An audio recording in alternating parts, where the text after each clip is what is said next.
I'm watching the Halloween apocalypse. Look, when Carvanista says vanquisher of 1,000 civilizations, submit or die, I know we all assume that, or apart from me, everyone assumes that it's about Carvanista being the vanquisher of 1,000 civilizations. But like, I believe it's Dan, and Dan is the master, and the master is the Doctor's future. Anyway, so that's how the vanquisher of 1,000 civilizations. However, what if Carvanista is genuinely the vanquisher of 1,000 civilizations? Because I'm just going to say, the fact that his entire species dies is come the fuck uppance. Okay, so Carvanista says, never talk about my mother, after Dan merely said, go back to your mum and tell her what a brave lad you've been. So like, Dan wasn't like, oh, your mama, I had sex with your mama. He just mentioned Carvanista's mum, and Carvanista's like, never talk of my mum. And it's like, wait, what's going on with Carvanista's mum? Because if you think about it, Carvanista's species is like species bonded, or whatever it's called, where like, for every one human there's one Lupari, so, which means that every time a human dies, their respective Lupari dies. So Carvanista's mum, what even is that? Is that what we call Mother Earth?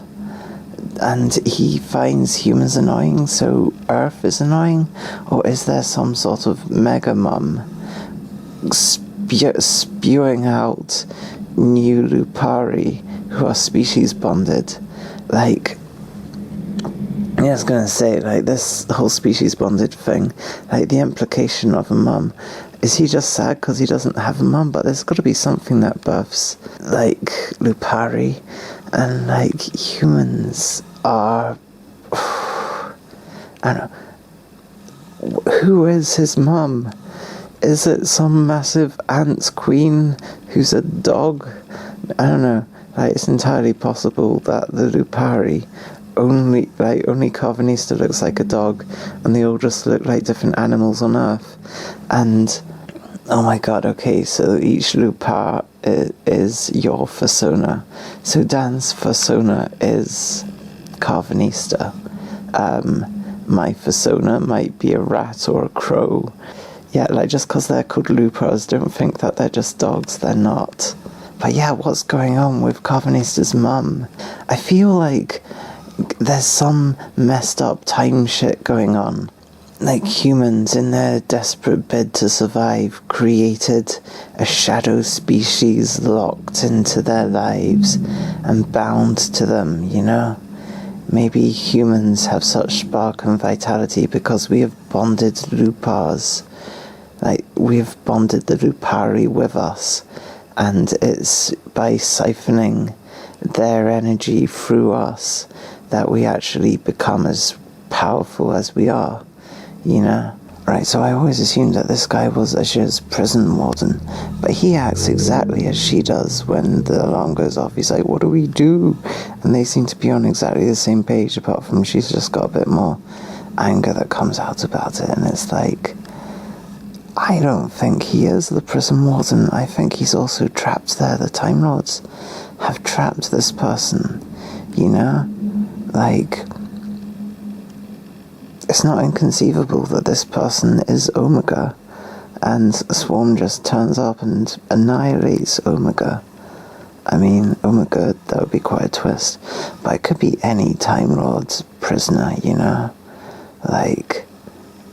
what the hell? But it clearly shows that Time Lords have a deep connection with Earth, which is, just resonates with my idea that Time Lords get new Time Lords basically from Earth. I mean, that was the plan with Ace, wasn't it? I know it never actually happened, but the plan was for Ace to eventually become a Time Lord. Yeah, I think this person's a prisoner, and Earth is a very core planet in Time Lord history. It is the most core planet that exists. Just like Earth is the mother of Lupari, Earth is surely the mother of Gallifrey.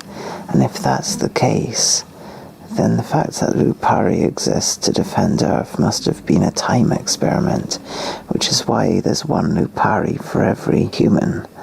And as soon as a human dies, the corresponding Lupar dies. They are time-locked. They are time-linked. So the mother of Lupars... Okay, let's keep it in keeping with Flux. I think the mother of Lupars is, partly it's Gallifrey. But also, what if it's time? Time itself, the entity. And, Carvanista fought so hard to defeat time and lock it up and bound it up into the planet time. Carvanista clearly has issues about his mother. Maybe he's just saw that he doesn't have a mother because Lupari are time-locked. There is no mother. And he feels, it's tough for, other people to be so attached to their mums. Just you not to have that connection, It's like... God, on dating shows when people are like, oh yeah, someone who's got, a good relationship with their family is so important. It's like, oh, well, fuck trans people, I guess. Anyway, yeah. I feel like Carvanista feels that way about his lack of a mum.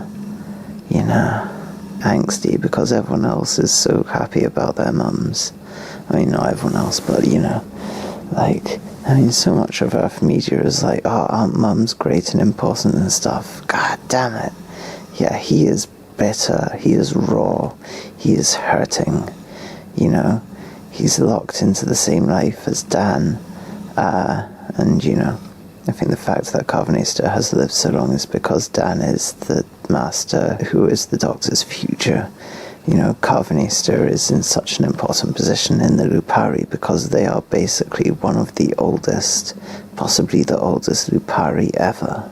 What does it mean that the Centaureans killed the Lupari? I think it just means that new ones popped up on the planet Lupar. Maybe the planet Time sort of has a black hole in it, and the other side of the black hole is basically the planet Lupar, and Lupari just appear there. I don't know. So theoretically, this person could be the Master or Davros or the Dalek Emperor. The Flux is the edge of the solar system, and these people are blowing up. Does this mean these are Plutonians? So when the Doctor's going towards Earth and the Flux is chasing them and destroying lots of planets, that means that our planetary system is being destroyed, but presumably it returns in future stories. So presumably the Earth is very important to the Time Lords and they restore these planets. I don't know. I've linked in my Instagram bio and my YouTube videos a Palestinian charity you can donate to if you want to support me. Also, you can help me with subtitles, and that would be really helpful and make my videos more accessible. Just saying.